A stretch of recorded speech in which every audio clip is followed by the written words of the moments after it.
देख सकते हैं कि नॉर्मल कोर्ट का जो प्रोसेस होता है और जो मेथोडोलॉजी होता है वो होता है एडजुडिकेटरी। एडजुडिकेटरी का मतलब होता है कि दोनों पार्टी को सुनकर वकीलों साहब के थ्रू इश्यूज लगाकर गवाही लेकर जज साहब डिसमिस या डिक्री करते हैं या कन्विक्शन या एक्विटल, यानी एक पार्टी रोती है एक पार्टी हंसती है। जी हाँ, नेशनल लोक अदालत में विन विन सिचुएशन है, पर यहाँ पर विन लॉस सिचुएशन है। यहाँ पर टाइम ज़्यादा लगता है, कम से कम एवरेज 3 से लेकर 7 साल तक, लेकिन जो हमारा ऑल्टरनेट डिस्प्यूट रेजोल्यूशन या एक्सटर्नल डिस्प्यूट रेजोल्यूशन ADR और EDR है वो बहुत जल्दी निपटारा होता है। लेकिन इसके लिए आपको ये भी जानना जरूरी है कि आपको कब A फॉर आर्बिट्रेशन को भेजना है, कब C फॉर कंसिलिएशन को भेजना है, कब M फॉर मीडिएशन को भेजना है, कब JS फॉर जुडिशियल सेटलमेंट को भेजना है, कब LA फॉर नेशनल लोक अदालत या मेगा लोक अदालत या क्वार्टरली लोक अदालत को भेजना है, PLA फॉर कब परमानेंट लोक अदालत को भेजना है, और PLVs कब अपने ही स्तर पर एक्सटर्नल डिस्प्यूट रेजोल्यूशन में सिंपल मोस्ट डिस्प्यूट को खत्म कर सकते हैं। जी हाँ, ये बहुत सरप्राइजिंग लग रहा होगा, मगर इसको EDR कहा जाता है। फिलहाल हम वापस आते हैं तो हम देखते हैं पहला फॉर्मूला पर्ल्स FM। जी हाँ, इसका स्क्रीनशॉट आप ले लें। पर्ल्स FM याद करने का तरीका कि इस मोती को आपने एज ए रेफरल जज, एज ए रेगुलर जज मीडिएशन यानी ADRs को नहीं भेजना है। ना लोक अदालतों में ऐसे मैटर जाने चाहिए, ना मीडिएशन में और ना जुडिशियल सेटलमेंट में। ये नॉर्मली केसेस होते हैं P फॉर पेरेंट्स पैट्रिए, यानी कि जहां पर कोई कोर्ट को सरेंडर करता है और कोर्ट की प्रोटेक्शन में होता है, जैसे पब्लिक इंटरेस्ट के मामले P फॉर प्रोबेट के मामले भी इसमें कवर होते हैं। पेरेंट्स पैट्रिए में आपके अनसाउंड माइंड या माइनर कवर हो जाते हैं। PEARLS, तो E का मतलब इलेक्शन के मामले या इकोनॉमिक रॉन्ग के मामले भी ADRs में नहीं भेजने चाहिए। ये एग्जॉस्टिव लिस्ट नहीं है और हार्ड एंड फास्ट प्रिंसिपल नहीं है, मगर रेफरल जज जब ADR या नेशनल लोक अदालत में केसेस लगाते हैं या एडवोकेट्स रिक्वेस्ट करते हैं तो इन बातों का ध्यान रखें, तो हम इलीगलिटी से बच सकते हैं या इरेगुलरिटी से बच सकते हैं। A फॉर एडमिनिस्ट्रेशन के जो लेटर्स ऑफ एडमिनिस्ट्रेशन के केस होते हैं इंडियन सक्सेशन एक्ट में। R फॉर ऑर्डर 1 रूल 8 में जो रिप्रेजेंटेटिव सूट्स होते हैं, एक आदमी आके सेटल कर जाए और पूरे गांव वाले ठगा महसूस करें और एडजुडिकेट अलग जाए, इसीलिए इनको भी हम यहाँ नहीं लेके आते। इसके अलावा अगर हम देखें तो L फॉर लीगली कॉम्प्लिकेटेड चीज़ों के लिए हम एडजुडिकेटरी पे ही विश्वास करते हैं, यानी जहाँ सर्जन की ज़रूरत है उसको हम नीम हकीम या फिर नॉर्मल प्रोसेस से नहीं गुजारते। F फॉर फॉर्जरी के केसेस या फ्रॉड के केसेस भी हमें सिविल जज के आगे एडजुडिकेटरी ही कराना चाहिए, और इस तरह M फॉर माइनर हमने पहले ही पेरेंट्स पैट्रिए में पढ़ा, तो पर्ल्स FM के मामले नहीं भेजने चाहिए। यानी जहाँ वैल्यू कॉन्फ्लिक्ट्स हो, डिग्निटी इन्वॉल्व हो, आपका जो रोल है वो एज ए रेफरल जज आपकी विजडम पे सारा केस डिपेंड करता है। नॉर्मली आपने पढ़ा होगा मे आई हेल्प यू, इस तरह का सर्विस प्रोवाइडर का एक बेंट ऑफ माइंड चाहिए, जो एफकॉन की जजमेंट में ऑनरेबल एपेक्स कोर्ट ने इम्फेसिस किया है। तो आपको एक ऑप्शन पूछना है और उनको एक मिनी लीगल लिटरेसी कैंप भी देना है, और वहां पर ये वीडियो आपको बहुत मददगार हो सकता है। आगे हम बढ़ते हैं आर्बिट्रेशन और conciliation. Arbitration conciliation act 1996 as amended in 2015-18, इन पे आर्बिट्रेशन और कंसिलिएशन होता है।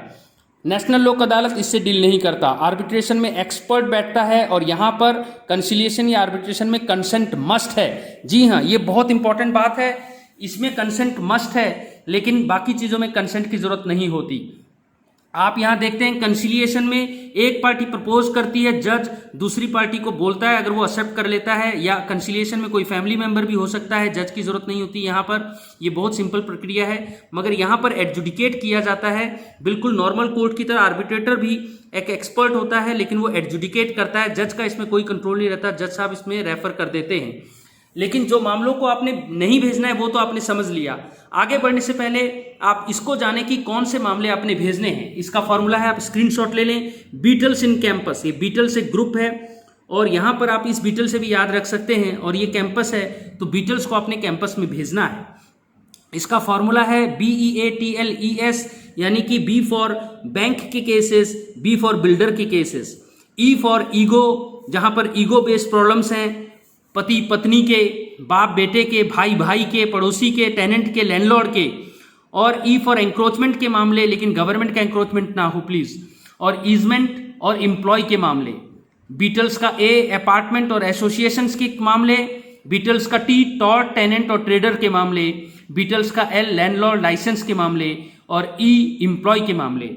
बीटल्स इन कैंपस का मतलब है इंजंक्शन के दावे जो 90% स्पेसिफिक रिलीफ एक्ट में आप देख सकते हैं, ये आपका स्पेसिफिक रिलीफ एक्ट है। और आप देख सकते हैं कि ये सीधे सीधे ईज ऑफ डूइंग बिजनेस से जुड़ा हुआ है। जी हाँ, ये सारे लिटिगेशन के जो मामले हैं, यहाँ पर आपकी देश की इकोनॉमी जो है उससे जुड़ा हुआ मामला है, और इसीलिए नेशनल लोक अदालत का आपको मैंने पिछले वीडियो में सारा डाटा दिया था ताकि आप समझ सकें कि ये 58.54 केसेस का जो पेंडिंग केसेस हैं जो ऑनरेबल हाई कोर्ट में, और 69,000 सुप्रीम कोर्ट में, और 4 करोड़ लगभग हमारी सबऑर्डिनेट कोर्ट्स में, तीनों जगह ये बेंच लगते हैं और इन केसेस को खत्म किया जाता है।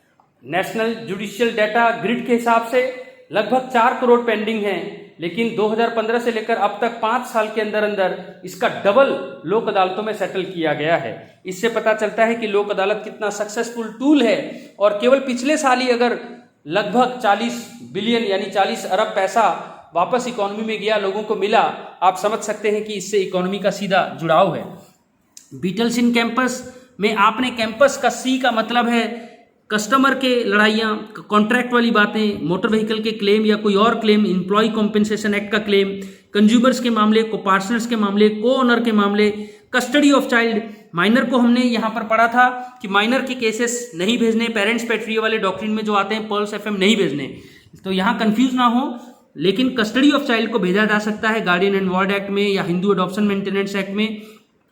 कॉम्पेंसेशन के मामले भी, ए फॉर एक्सीडेंट्स के मामले आप भेज सकते हैं, लेकिन 279 और 337 की मैं बात नहीं कर रहा। 279 नॉन कंपाउंडेबल होता है, 337 जरूर कंपाउंडेबल होता है, मगर मैं यहाँ पर एक्सीडेंट के कॉम्पेंसेशन की बात कर रहा हूँ, एमएससीटी की बात कर रहा हूँ। और जो मैंने बताया था बीटल्स इन कैंपस, CAMPUS, तो ये जो M है कैंपस का M, matrimonial, manufacturer, MSCT, money, McDonald का मतलब टॉर्ट्स के केसेस, और P फॉर पार्टनर्स के केस, U फॉर जहां अगली रिलेशनशिप है, जैसे ईगो बेस्ड है या कोई रिलेशनशिप में कड़वाहट है, तो पार्टीज बुजुर्ग नहीं हो सकते, यहाँ पर यंग आते हैं, तो यंग केस में ही उनका निपटारा हो जाना चाहिए, सेटलमेंट हो जाना चाहिए। हरवीन कौर अमरदीप ने 6 महीना वेव ऑफ करने का भी पीरियड जो लिबर्टी है वो ऑनरेबल डिस्ट्रिक्ट जजेस को दिया है। Specific performance, suppliers, strain relationship, society के मैटर, सर्विस प्रोवाइडर के मैटर, ये सारे के सारे जो हैं ये भी आपको बीटल्स इन कैंपस में भेज सकते हैं, यानी एडीआर्स में भेज सकते हैं। और आप देखें फर्क क्या होता है, एडजुडिकेशन में जज साहब विन या लॉस यानी डिसाइड करते हैं सीपीसी एविडेंस एक्ट पे, लेकिन एडीआर्स में ये सारी चीजें नहीं लगती हैं। No evidence act, no CPC, nothing doing. सबसे पहले रेफरल जज की मैंने ड्यूटी कही थी, एज ए सर्विस प्रोवाइडर होती है, प्रो एक्टिविज्म होता है। आर्बिट्रेशन कंसिलिएशन, जो आर्बिट्रेशन कंसिलिएशन एक्ट में उसमें कंसेंट जरूरी है, लेकिन मीडिएशन या लोक अदालतों में जुडिशियल सेटलमेंट में कंसेंट के बगैर भी जज साहब अपनी डिस्क्रिप्शन पे भेज सकते हैं।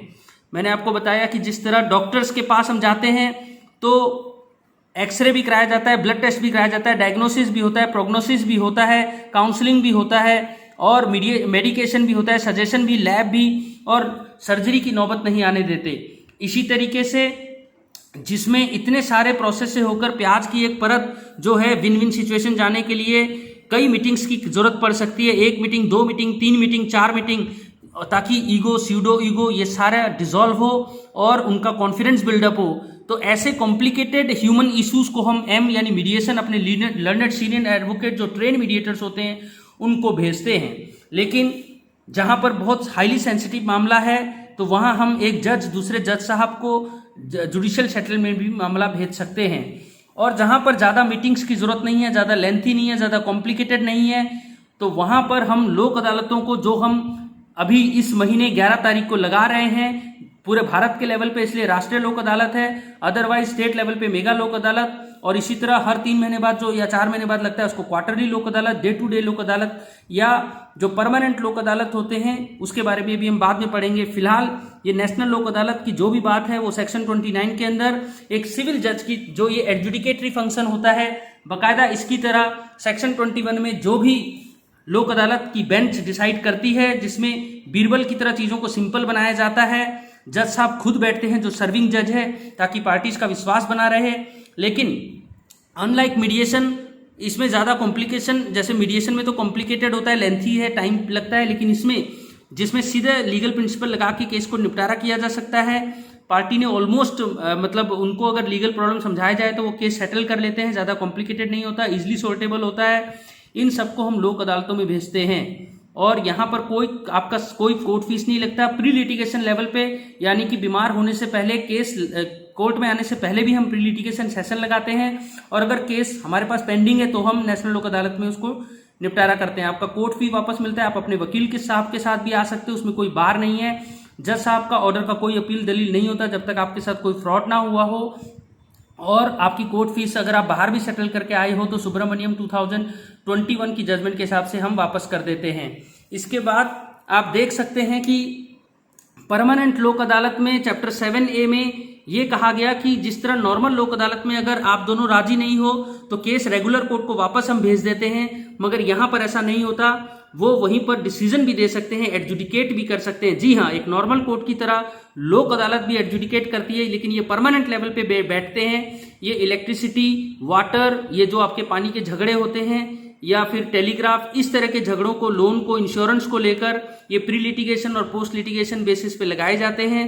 प्री लिटिगेशन परमानेंट लोक अदालत में जब जाता है और पार्टी अगर नहीं भी किसी समझौते तक पहुंचती तो जज साहब जो रिटायर्ड या सर्विंग जजेस हमारे होते हैं वो ही इसमें फैसला कर सकते हैं। ईडीआर मैंने सबसे पहले ही बताया, जो बिल्कुल सिंपल होता है, एट सोर्स जिस डिस्प्यूट को खत्म किया जा सकता है। तो पीएलवीज हमारे वहीं पर बेनिफिट्स तो बताते ही हैं लोक अदालत और पीएलए का, लेकिन उन मामलों को वो खुद भी खत्म कर सकते हैं। यानी ये मोस्ट इनफॉर्मल होता है। इनफॉर्मल एडीआर को ही ईडीआर कहा जाता है, एक्सटर्नल डिस्प्यूट रेजोल्यूशन कहा जाता है। लास्ट में मैं यही कहना चाहूंगा अपने सारे पीएलवीज को कि ज़्यादा से ज़्यादा केसेस 20% से एटलीस्ट पिछले बार से ज़्यादा आइडेंटिफाई करें। आपने कितना केस रेफर किया है उसको बताएं। इंसेंटिव ऑफ ऑनरेरियम में इस चीज़ का ध्यान रखा जाता है, आपको इस चीज़ का ऑनरेरियम भी मिलेगा, इंसेंटिव भी मिलेगा। जय हिंद, जय हिमाचल।